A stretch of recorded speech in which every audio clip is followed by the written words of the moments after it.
Hello, everyone. It's Nick from Claret and Booze, and no, I'm not wearing the exact same T-shirt as I was wearing yesterday. I've just realised I'm wearing another grey. I'll get packs from Next. All right, I've just put another grey one on. I promise you, I'm not that smelly. It's 3 in the afternoon. I have had a shower since the video that I recorded yesterday. We're going to be talking about the fallout from the latest defeat at home yesterday against Spurs, which was just great, and we will go on to talk about a few other bits and pieces as well. Before I get into that, there is a bit of an elephant in the room. I posted something on the community section of YouTube about 3 days ago. It was when Charlie Kirk had just been shot, and I was perusing social media when the video popped up. So the video popped up of this chap sitting at a rally with his family there, and what made it worse was his young daughter heard the shot, ran and cuddled her dad, who she didn't realise had been shot, because she was scared. It was the most disgusting thing that I've ever actually seen. It made me feel physically sick, and I didn't see that there was anything outrageous in what I posted at all. It wasn't political. It was purely a message of empathy for somebody that had just been executed in the most horrific way I could think of, and this was it. Stop the world. I want to get off. Absolutely sickened by what I've just seen from a rally in the US. Charlie Kirk shot in the neck. I'll be amazed if he pulls through after what I've just seen. Love and prayers to him and his beautiful family. What is so outrageous about that? You know, I understand that he was a bit of a polarising figure, very opinionated. I didn't agree with everything that he said, but I'm not a raving lunatic that feels like because I don't agree with someone, that's justifiable. Unfortunately, what this proves and what this has proved is that there is a massive section of our society that do feel like anyone that isn't of their political persuasion, they're not human. They don't have the same rights. They've been dehumanised, you know, and it was sickening. And that's one of the reasons why I've not really recorded a video prior to the match review yesterday, because it all left a bit of a bad taste in my mouth. Some of the comments, you would not believe the comments that I've deleted. Now, I know we're not a big channel, and it's highly unlikely that his family are going to go onto that post and view the comments underneath it, but it was disturbing. I was literally, the amount, and there were names I'd never realised. I've never seen these names before, by the way, so they weren't like they was from our community, not at all. The post itself got about 3,500 likes, and most people, most sane-minded people, posted messages of empathy as well, even those that said I never agreed with anything that Charlie said, but that's a disgrace. That's awful. That's horrible. You know, love to his family,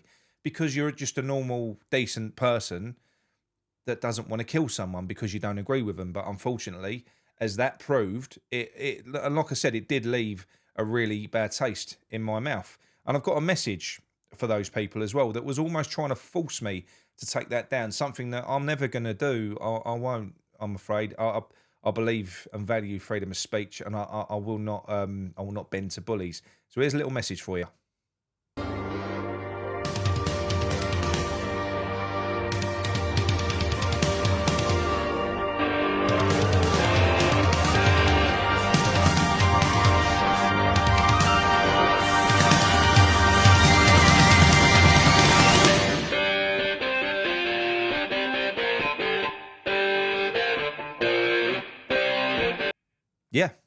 Yeah.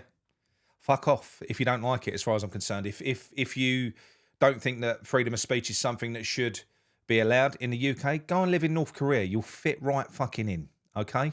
Now, after that, I'm going to ask, if you are new to this channel, please subscribe, and don't forget, drop a like on the video, or unsubscribe if you are sickened by what I posted. All right, okay. Like I said, it's not something that we do that we would typically do.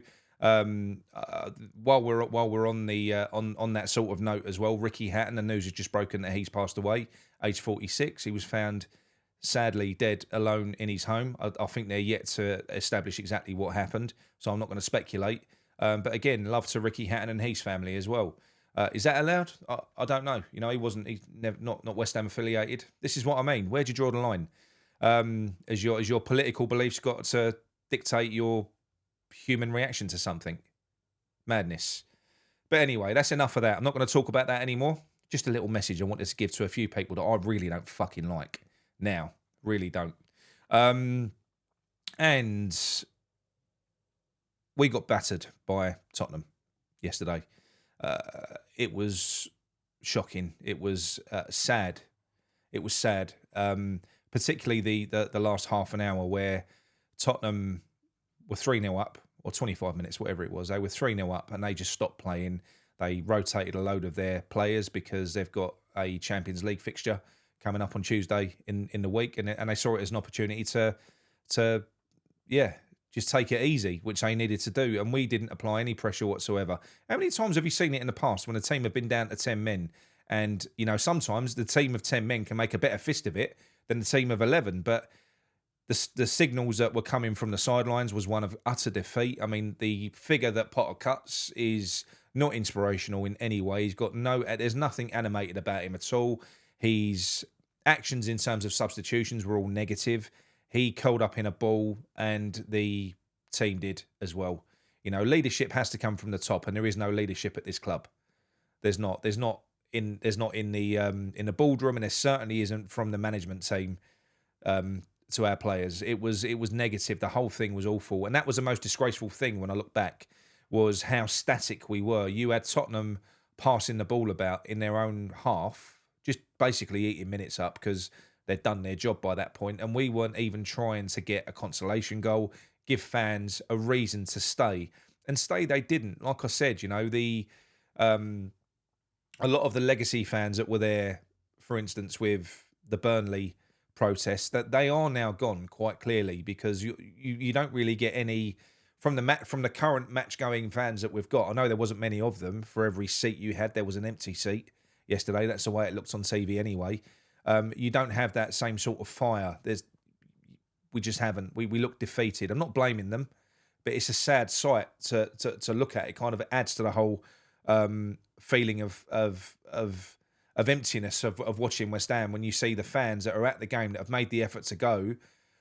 We've been battered by Chelsea 5-0, and then we've been battered by Tottenham 3-0, and rather than kind of vent their frustrations vocally at the board and make a stand, they just sort of drop their heads and walk out the stadium, and that's a sign of apathy, and that's a sign of defeat.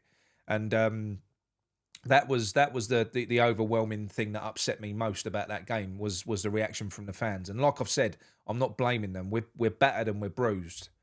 That's what these people have done to us, and that is a whole reason why we are protesting on Saturday before the Crystal Palace game. So I'm going to talk about this a little bit more later in the week when it's closer to it.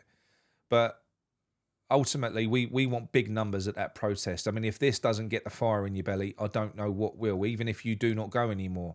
I'm going over there. I haven't got a ticket for the game. I know loads of people that are going over there that haven't got tickets for the game. We're going to go to a pub afterwards and watch it. So please come along. Bring your family. Bring your friends. We want the numbers up as much as possible. It is going to be powerful. The board are on the ropes. Absolutely they are. I did say yesterday that there's no way on earth that Potter's going to get sacked. How could he possibly get sacked? The 6-game rule. But when you do consider the pressure that the board are under at the moment, I think something could happen this week, whether that's Potter or Brady, because following a meeting with the Fan Advisory Board, where they apparently tore into the board, they ran rings around them, although we don't know to what extent because the minutes have not yet been released. There was a decision that we was awaiting from Karen Brady as to whether or not she will step down. Now, of course, if Karen Brady goes, we all know she's been pushed, but they will obviously give her the opportunity to save face in the public eye. She'll resign gracefully, and they'll make it look as good as possible for her. But we'll all know, she ain't walking away from that job. It's a part-time job on £1 million a year. Who walks away from that? If she goes, she's been pushed. That would be amazing. It would be fantastic if she went. That's a massive tick from me, and that is the start of the empire crumbling, because she is Sullivan's right-hand lady. It's as simple as that, So that would be huge if we got rid of her. But as far as Graham Potter goes, I think there's a good chance that he could go as well, especially in the build-up to these protests, which they are absolutely shitting themselves over. They're not happy about it, and they're not shitting themselves over the reasons that they're putting out there in the press via their puppets at the moment. where they're basically saying, do you know what? They're basically calling the people that protest far-right hooligans that are going to cause a load of trouble. That's how they're being painted. We saw similar labels from mainstream media about another little protest that was going on in London yesterday, where there was virtually no trouble at all. And again, we know that, like with the protest yesterday in London, it will be underestimated in terms of the amount of people that go. If we get 10,000 people there, it will be painted as 100 or 1,000 people. You know, that's what they do. They lie to your face. It happens in mainstream media. It certainly happens in West Ham media as well, which is all board controlled. It is like the West Ham. It's like a little mini version of the wider problem that you've got in England, isn't it? It's mad, and they use the same tactics, the same propaganda tactics. They control all the media, or whatever. Anyway, let's get back to the point. Could Potter go? I think he really could now, because they will be desperate to try and do something to win favour back with fans, build hype, build excitement, and derail these protests. So getting rid of Brady would be a turbo, would be a nuclear option. That would be something that we would all love. And if you gave me the choice of either or, I would choose Brady, because we know Potter's going to go soon anyway. He ain't going to be here that long, is he? But Brady going, that would be huge, massive for the club. And that would show real progress. And that's all as a result of everything that we've done as a fan base collectively, you know, with us starting the ball rolling with the petition, getting all those numbers up, building momentum with Hammers United, picking up with the protests and galvanising and uniting all of the social media groups out there, the fan channels, something that I tried but failed to do. But they've managed to do that. They've got everyone together, and now everybody is singing from the same hymn sheet. And that's why it's so important. So important that when we do go in our numbers on Saturday, that we do it the right way. And, you know, that's why everyone's got their own idea of how you should do things. Oh, no, don't do that. Do it this way, you know. Just stand outside the ground for 10 minutes and then all walk in.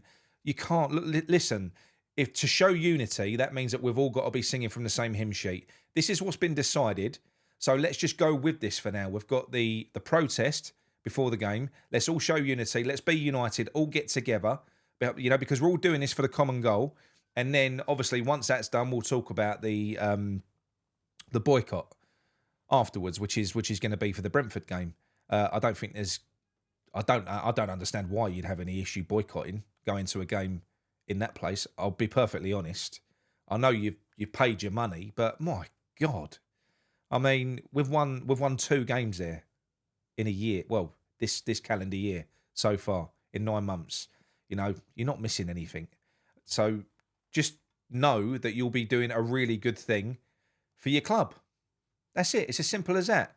But more importantly, the protest, behave yourselves. Do not let it sort of descend into mayhem. You know, no fucking flares, fighting. Any problems that you've got with other fans, with other fan groups, with other channels, with other this, with other that, just put it to one side for one day and just show some unity so that we're together, so that West Ham is united again.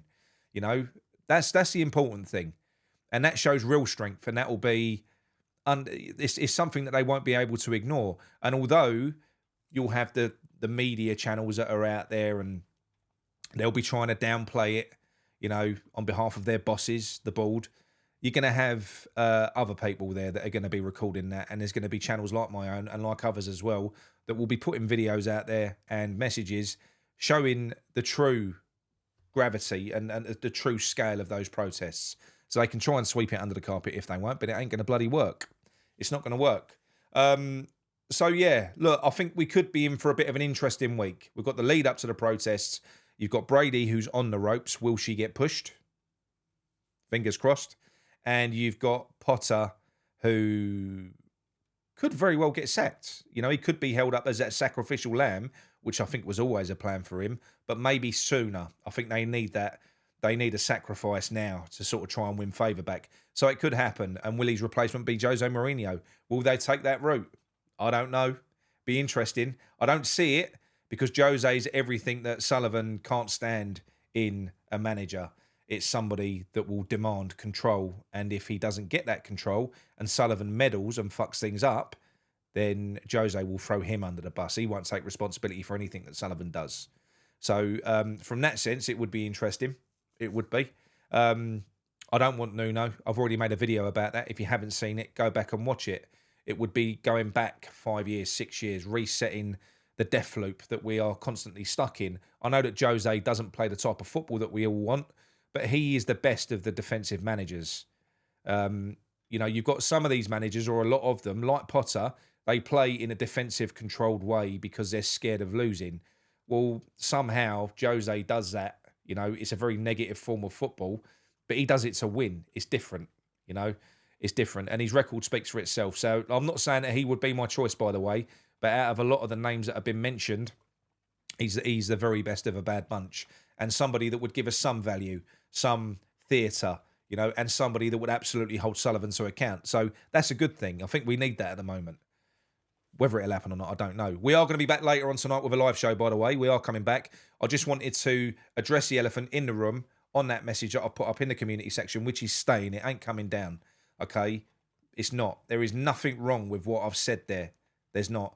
If you have a massive issue with it, maybe you need to look in the mirror, as far as I'm concerned. Okay, so love to Ricky Hatton and his family as well. None of us know what's happened there. Maybe that will be cleared up by the time that we go live later on. But yeah, that's it from me for now. Speak to you in a little bit. Come on, you irons.